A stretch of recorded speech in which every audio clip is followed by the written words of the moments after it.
In 2023, more Americans died from drug overdoses than were killed in the entire Vietnam War.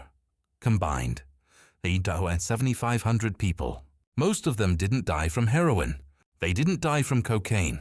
They died from a substance so powerful that a dose the size of a few grains of salt can stop your heart. They died from fentanyl. Fentanyl wasn't invented by a cartel. It was developed in a laboratory in Belgium in 1960 as a surgical anesthetic. Today, it is the primary product of a criminal empire that generates an estimated $500 billion per year globally, more revenue than Apple, Amazon, or any single American corporation. The organizations behind this are called drug cartels.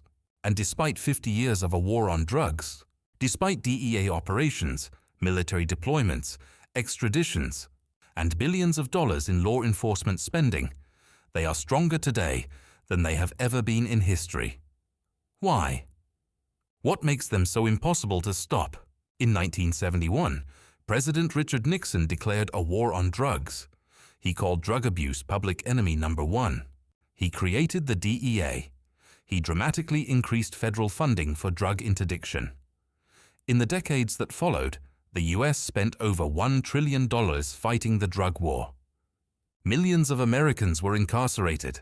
Entire foreign governments were pressured, funded, and sometimes militarized in the effort to stop drug supply.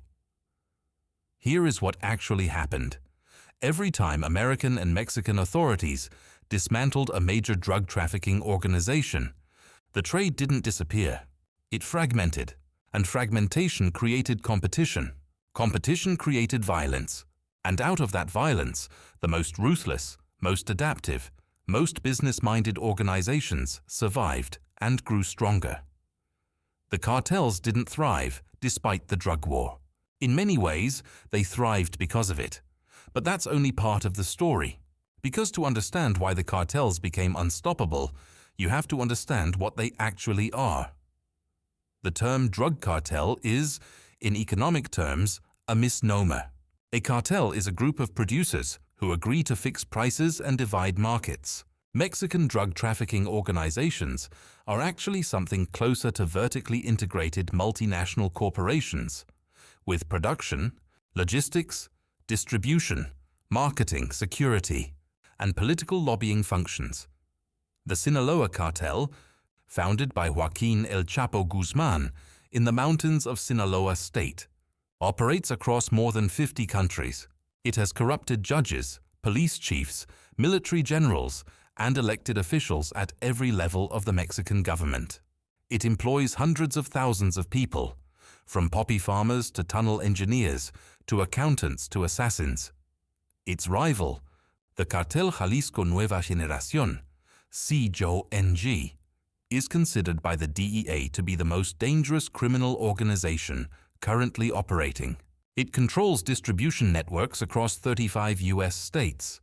Its leader, known as El Mencho, has a $10 million U.S. government bounty on his head and has never been close to capture. Together, these organizations and their dozens of affiliates control an industry that American consumers spend an estimated $150 billion on every year. That is the American drug market, and it is the engine that powers everything. The numbers reveal something most people don't want to hear. The cartels did not build this market. America did. The story of how fentanyl became the dominant drug in America is one of the most consequential and least understood supply chain transformations in criminal history. It begins with the opioid crisis of the late 1990s and 2000s. Pharmaceutical companies, led by Purdue Pharma and the OxyContin scandal, flooded American communities with prescription opioids. Millions became addicted. When the DEA and state governments cracked down on prescription pills in the early 2010s, millions of addicted Americans were suddenly cut off from their supply. The cartels saw an opportunity. They had been trafficking heroin for decades. They ramped up production and slashed prices to capture the newly desperate market. Heroin use exploded. Then something unexpected happened. Chinese chemical companies, operating in a legal gray zone, began synthesizing fentanyl in industrial quantities. It was cheaper than heroin. It was 50 to 100 times more powerful, and it could be compressed into pills that looked identical to legitimate prescription medication. The Sinaloa cartel and CJNG quickly adopted fentanyl as their primary product. The economics were irresistible. A kilogram of fentanyl costs roughly $3,000 to $5,000 to produce and can be cut and sold for up to $1.5 million on American streets. No drug in history has ever had a comparable profit margin. The result? In 2013, fentanyl was responsible for roughly 14% of U.S. overdose deaths. By 2023, it was responsible for over 70%. Almost nobody talks about what this looks like at the human level. In Huntington, West Virginia, a small city of 45,000 people, paramedics responded to 28 overdoses in a single 4-hour window in 2016. It was, at the time, the largest mass overdose event in U.S. history. The city has since installed naloxone dispensers, like fire extinguishers, everywhere. In Kensington, a neighborhood in Philadelphia, open-air drug markets operate in daylight on streets where children walk to school. Hundreds of people sit or lie on sidewalks, in states of semi-consciousness. It looks like a war zone, because in a very real sense, it is. Across America, the overdose crisis has hollowed out entire communities. In rural Appalachia, it has collapsed local economies. In suburban Ohio, it has overwhelmed foster care systems as parents die or lose custody. In every demographic, white, black, Latino, Native American, fentanyl kills indiscriminately. But the cartel's violence doesn't only kill Americans through overdose. Along the U.S. Mexico border, in cities like Juarez, Tijuana, and Culiacan, cartel warfare claims thousands of lives every year. Mexico recorded over 30,000 homicides in 2023, the majority linked to organized crime. Journalists, activists, and politicians who challenge the cartels are murdered with regularity. Entire towns exist under de facto cartel governance, and this is where things become complicated. Because not everyone agrees on why or how to fix it. Security analysts and law enforcement experts are deeply divided on strategy.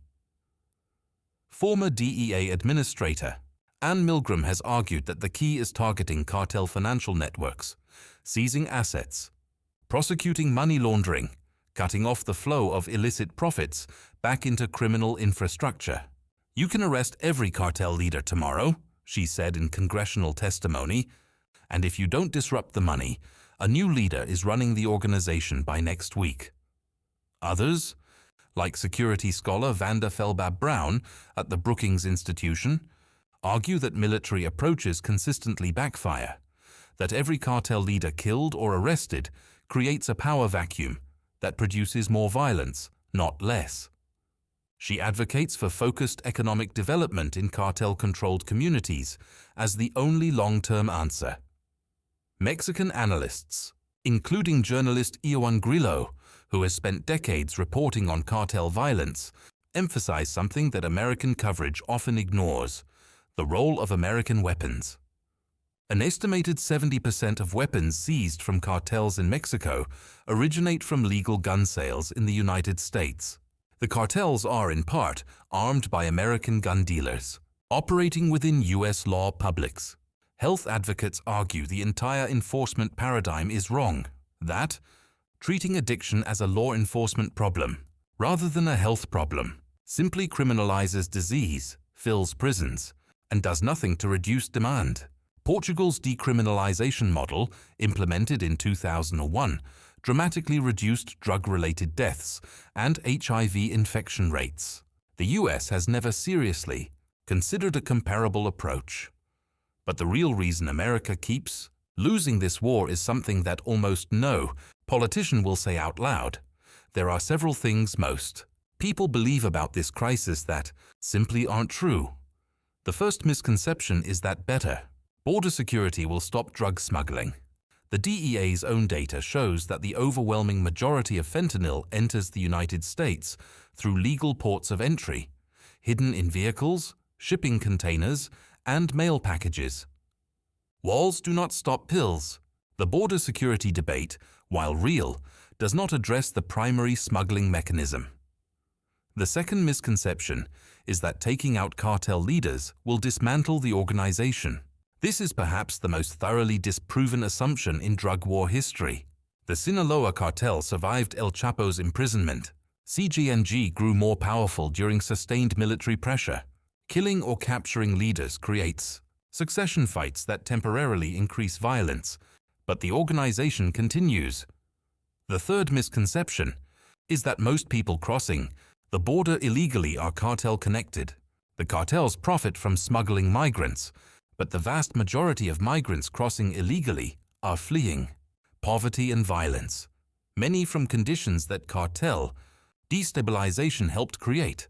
The fourth misconception is that the drug problem would be solved if Mexico tried harder. Mexico has lost thousands of soldiers, police officers, and public officials fighting the cartels. In some regions, the cartels have more weapons, more money, and more manpower than the state itself. Calling this a failure of effort ignores the structural power imbalance.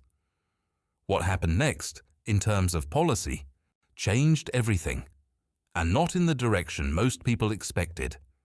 The most credible solutions proposed by researchers, former law enforcement officials, and public health experts center on several interconnected approaches.